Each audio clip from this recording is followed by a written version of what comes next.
வணக்கம் 7 Winstar technology. இப்போ பார்க்குற வீடியோ என்ன பார்த்தீங்கன்னா, பொதுவாக சர்வீஸ் பண்ணுறதுக்கு இப்போ லேட்டஸ்ட் வரைக்கும் பண்ணக்கூடிய விஷயங்கள் வந்து நம்ம பார்க்கறதுக்கு ஃபர்ஸ்ட் ஸ்டெப் வந்து பார்த்தீங்கன்னா வேல்யூ ஃபாலோ பண்ணி தான் முழுமையாக நம்ம சர்வீஸ் பண்ணிட்டு இருக்கோம்.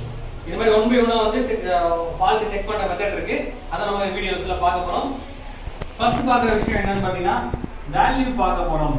ஒரு சர்க்யூட் எடுத்துட்டா, ஒரு போர்டு, மொபைல் போர்டு, எந்த போர்டு எடுத்தாலும் சரி, எடுத்து பார்க்கும்போது ஒவ்வொரு செக்ஷனும், உதாரணத்துக்கு charger point, charging current point இருக்குன்னு சொன்னால் 5 பின் அவுட்புட் ஆகுதுன்னு வச்சுக்கலாம்.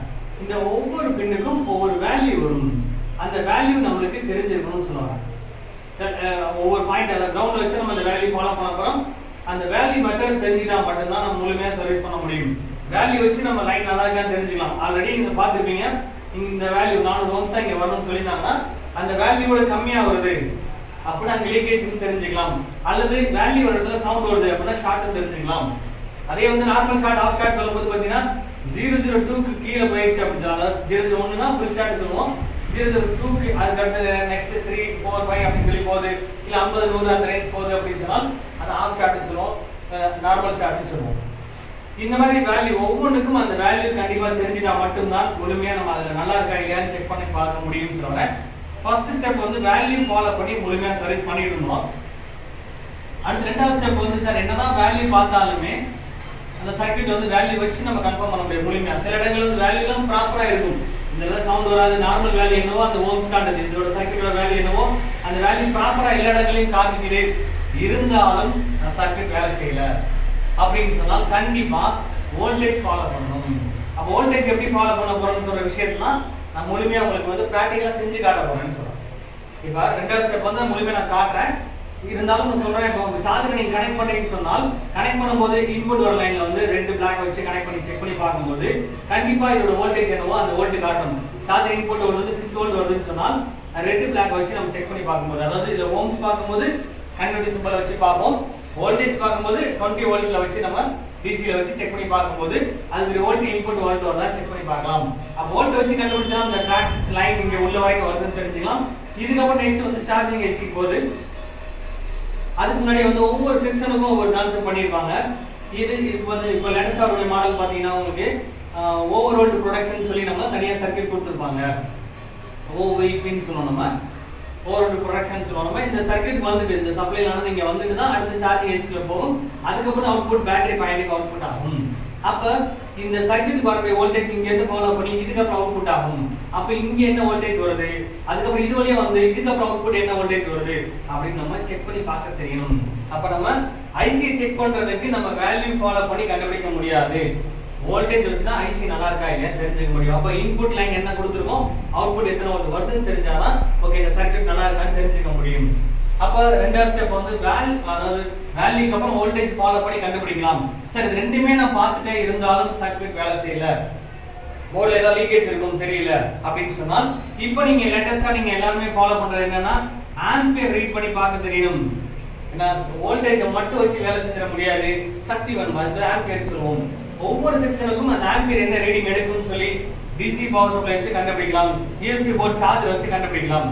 ஜஸ்ட் அதை உங்களுக்கு காட்டுறது உங்களுக்கு எப்படின்னு சொல்லி. நெக்ஸ்ட் வந்து நம்ம சார் என்னதான் ஆம்பியர்ஸ் ரீட் பண்ணி கண்டுபிடிச்சாலும் சில லீக்கேஜ் வந்து பார்க்க முடியாது, கண்டுபிடிக்க முடியாது. அப்ப இதை வச்சு எதை வச்சு கண்டுபிடிக்க போறோம், நெக்ஸ்ட் வந்து அதோட ஹீட் டெம்பரேச்சர் வச்சு கண்டுபிடிக்க போறோம். இப்போ லேட்டஸ்ட் ட்ரெண்ட் வந்து டெம்பரேச்சர் வச்சு ஹீட் வச்சு கண்டுபிடிக்க முடியும். அப்ப தெர்மல் கேமரா சொல்லி அதை வச்சு நம்ம ஃபாலோ பண்ணலாம். இந்த விஷயங்கள்லாம் முழுமையா வந்து நம்ம ஆன்லைன் கிளாஸ் எடுத்துட்டு இருக்கோம், நேர்லயே கிளாஸ் எடுத்துட்டு இருக்கேன். இதை பத்தி விஷயங்கள் ஜஸ்ட் நம்ம வோல்டேஜ் வச்சும் ஆம்பியரை பத்தி ஜஸ்ட் உங்களுக்கு வீடியோஸ் காட்டுறேன், பிராக்டிகல் வீடியோஸ் காமிக்கிறேன். வாங்க வீடியோக்குள்ள போகலாம். இப்போ வந்து நம்ம யூஎஸ்பி போர்ட், இதுல வந்து நம்ம என்ன விஷயங்கள்லாம் பார்க்க முடியும் ஏற்கனவே சொல்லியிருப்பேன், நான் வீடியோஸ் கொடுத்துருப்பேன், இருந்தாலும் வீடியோஸ்ல சொல்றேன் இந்த வீடியோல. அதாவது இது ஆம்பியர் ரீட் பண்றதுக்கு, அதாவது charging circuit plus power supply CPU வரைக்கும் நம்ம பிளஸ் இஎம்எம்சிக்கும் சப்ளை இந்த சார்ஜிங் சர்க்யூட் வழியா தான் உள்ள போக போகுது. அப்போ அந்த வோல்டேஜ் வருதா இல்லையான்னு சொல்லி தெளிவா நம்ம இந்த ரீடிங் வச்சு கண்டுபிடிக்க முடியும். அப்போ ஒவ்வொரு சர்க்யூட்டுக்கும் என்ன மாதிரி ரீடிங் எடுக்குது, செல்போன் டெட்ல இருந்தா ஷார்ட் இருக்கா இல்லைன்னு செக் பண்ணி பார்க்கலாம். அதே மாதிரி சிபியூ ஷார்ட் இருக்கான்னு செக் பண்ணலாம். இஎம்எம்சியில ப்ராப்ளம் இருந்தாலும் இதை வச்சு நம்ம கண்டுபிடிக்க முடியும். இந்த ட்ரிக்ஸை நான் முழுமையான வந்து கிளாஸஸ் எடுத்துட்டு இருக்கேன். பிளஸ் உங்களுக்கு என்ன டவுட் இருந்தாலும் அதை கேளுங்க, வாட்ஸ்அப்ல கேளுங்க. என்னோட நம்பர், கான்டாக்ட் நம்பர் டிஸ்கிரிப்ஷன்ல தரேன், அதை நீங்க ஃபாலோ பண்ணுங்க. அதே மாதிரி நெக்ஸ்ட் வந்து நம்ம ஆம்பியர் ரீட் பண்றது அப்படின்னா டிசி பவர் சப்ளைஸ் இப்போ 5 ஆம்ப் 30 வோல்ட் வந்து ஆம்பியர் யூஸ் பண்றோம். இந்த டிசி பவர் சப்ளை. இதை வச்சு நம்ம வந்து போர்ட் லெவலில் வந்து பார்த்தீங்கன்னா டேரெக்டாக பேட்டரி கனெக்ட் பண்ணுறதுக்கு பதில், அது பேட்டரி இல்லாமல் இந்த லைன் வச்சு நம்ம இந்த ஸ்டிப்பை வச்சு கனெக்ட் பண்ணி நம்ம வந்து ஆம்பியரை செக் பண்ணி பார்க்கலாம். ஒவ்வொரு ஃபோனுக்கும் ஒவ்வொரு ஐசி வேலை செய்யுதுன்னா அதோட ஆம்பியர் ரீடிங் எடுத்துக்கணும். அப்போ ஒவ்வொரு ஐசியுமே வேலை செய்ய எந்த மாதிரி ரீடிங் எடுத்துக்கணும், ஆன் பண்ணும்போது எந்த மாதிரி ரீடிங் எடுக்கணும், கண்டிப்பாக தெரிஞ்சால் தான் நீங்கள் முழுமையாக சர்வீஸ் பண்ண முடியும். அதை வச்சு நம்ம ஷார்ட்டு கண்டுபிடிக்க முடியும். ஆம்பியர் ரீடிங் வச்சு கண்டிப்பாக எந்த சர்க்யூட் வேலை செய்யல, எந்த ஐசி வேலை செய்யலையோ அந்த ஐசியை நம்ம எடுத்து நம்ம ரீபால் பண்ணுறதோ இல்லை ஐசியை சேஞ்ச் பண்ணுறதோ இல்லை சின்ன சின்ன கெப்பாசிட்டர் ரிலீஸ் பண்ணி கண்டுபிடிக்கலாம். நீங்கள் என்ன தான் பண்ணாலும் ஆம்பியர் ஃபஸ்ட்டு கான்செப்ட் வேல்யூ பார்த்துட்டு அடுத்து ரெண்டாவது வோல்டேஜ் பார்த்துட்டு அடுத்த நெக்ஸ்ட் வந்து ஆம்பியர் ரீட் பண்ணி பார்க்கணும். இதுக்கப்புறம் தான் நெக்ஸ்ட் வந்து என்ன பண்ண போகிறோம், தெர்மல் கேமரா வச்சு நம்ம ஹீட்டை சென்ஸ் பண்ணி கண்டிப்பாக அந்த இடத்துல எந்த சர்க்யூட் அதிகமாக ஹீட் ஆகுது, கண்டிப்பாக பவர் சப்ளை கண்டிப்பாக ஹீட் ஆக தான் செய்யும், நார்மல் ஹீட் இருக்க தான் செய்யும், அதில் ப்ராசர் வந்து அதிகமான ஹீட் இருக்க தான் செய்யும். கண்டிப்பாக அந்த ஹீட் எவ்வளோ டெம்பரேச்சர் தெரிஞ்சு தான் பண்ண முடியும். அதையும் முழுமையாக ப்ராப்பராக நீங்கள் ப்ராக்டிக்கலாக செஞ்சால் தான் அந்த விஷயங்கள் புரிஞ்சுக்க முடியும். இப்போ நான் ஜஸ்ட் நான் வோல்டேஜ் செக் பண்ணுறது கன்ஃபார்ம் சொல்லி தரேன் உங்களுக்கு எப்படின்னு சொல்லி. ஒரு போர்டு எடுத்துக்கோங்க. அந்த போர்டில் வந்து நான் வந்து டிசி பவர் சப்ளை கனெக்ட் பண்ணி ஒவ்வொரு பேட்டரிக்கு தகுந்த மாதிரி ஆம்பியர் ரீட் பண்ணி மாற்றிக்கலாம்னு சொல்கிறேன் நான். இப்போ இதில் நம்ம 3.7 வச்சுருக்கேன். இதில் என்ன பண்ண போகிறேன்னா ஆம்பியர் கொஞ்சம் தேவைப்பட்ட சர்க்யூட் ஒவ்வொரு சர்க்யூட் தகுந்த மாதிரி ஆம்பியரை சேஞ்ச் பண்ணிக்கலாம். இல்லை ஒரு 2000 மில்லியாம்பர் வச்சுக்கிறேன் நான்.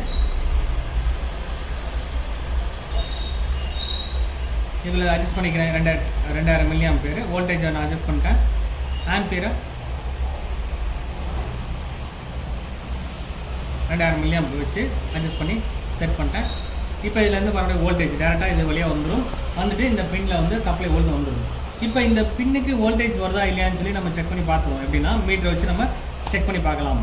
மல்டிமீட்டர் யூஸ் பண்ணி நம்ம வந்து இந்த கான்செப்ட் தான் வோல்டேஜ் செக் பண்ணுற கான்செப்ட். இப்போ பாருங்கள், இந்த ரோப்பு வந்து மைனஸு கனெக்ட் பண்ணிட்டேன், இது ப்ளஸ்.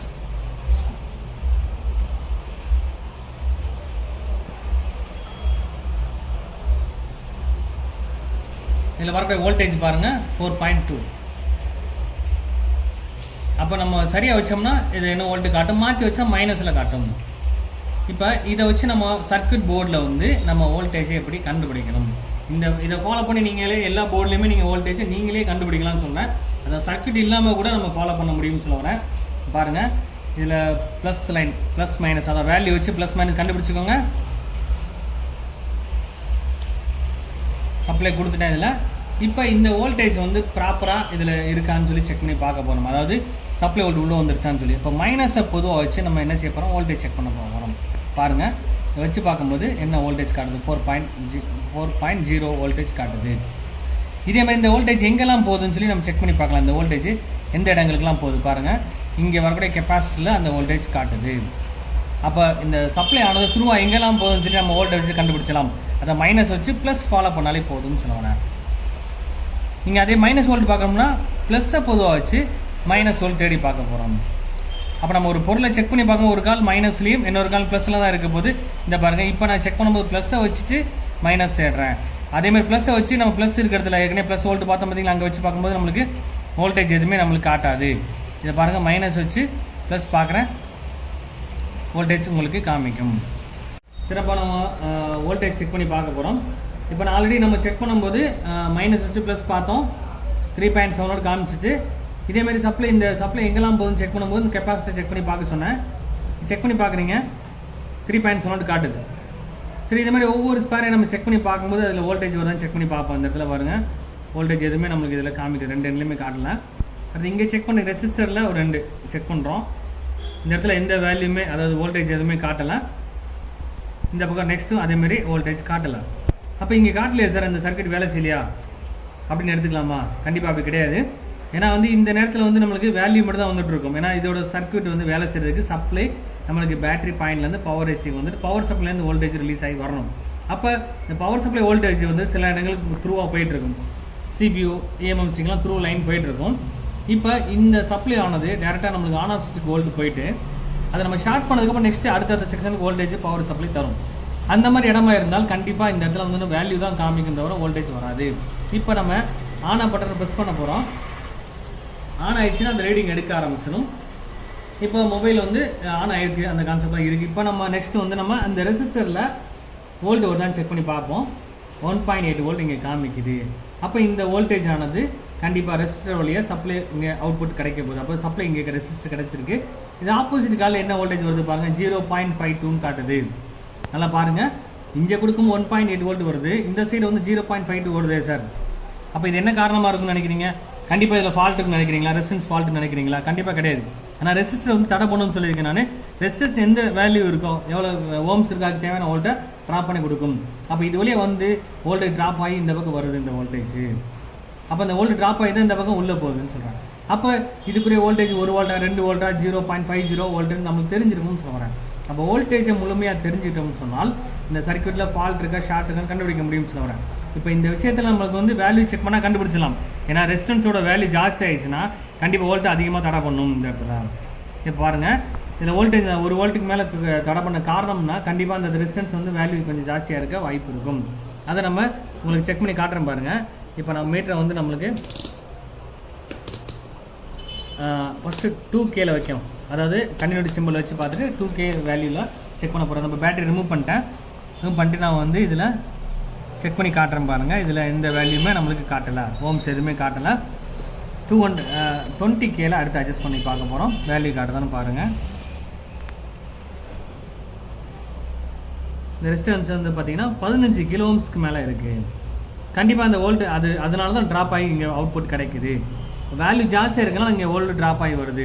அப்போ கண்டிப்பாக இந்த ரெசிஸ்டன்ஸ் ஃபால்ட் ஆயிடுச்சுன்னா இந்த இடத்துல வந்து எந்த வேல்யூமே உங்களுக்கு காமிச்சிருக்காது. கண்டிப்பாக இந்த வேல்யூ காமிக்குது. அப்போ ரெசிஸ்டரில் மிஸ்டேக் இல்லை. அப்போ வோல்ட் இங்கேருந்து கடந்து இங்கே வந்துருச்சு. அப்போ கண்டிப்பாக இந்த ரெசிஸ்டன்ஸ் தடை பண்ணுறதுனால தான் வோல்ட் இங்கே ட்ராப் ஆகி உங்களுக்கு வந்திருக்கு. அப்போ இந்த மாதிரி ஒவ்வொரு செக்ஷனுக்கும் எப்படி வோல்டேஜ் பார்க்குற மெத்தட் தான் நான் முழுமையாக வந்து கிளாஸ் எடுத்துகிட்ருக்கேன். இதை நீங்கள் இந்த மாதிரி ஃபாலோ பண்ணி பார்த்தாலே முழுமையாக நம்ம சர்வீஸ் பண்ணலாம். அடுத்த நெக்ஸ்ட் லெவலில் வந்து பார்க்கும்போது ஆம்பியர் ரீடிங் சொன்னேன் நான். இப்போ நம்ம செட் ஆன் பண்ணும்போது ரீடிங் உங்களுக்கு காமிச்சிருக்கும்.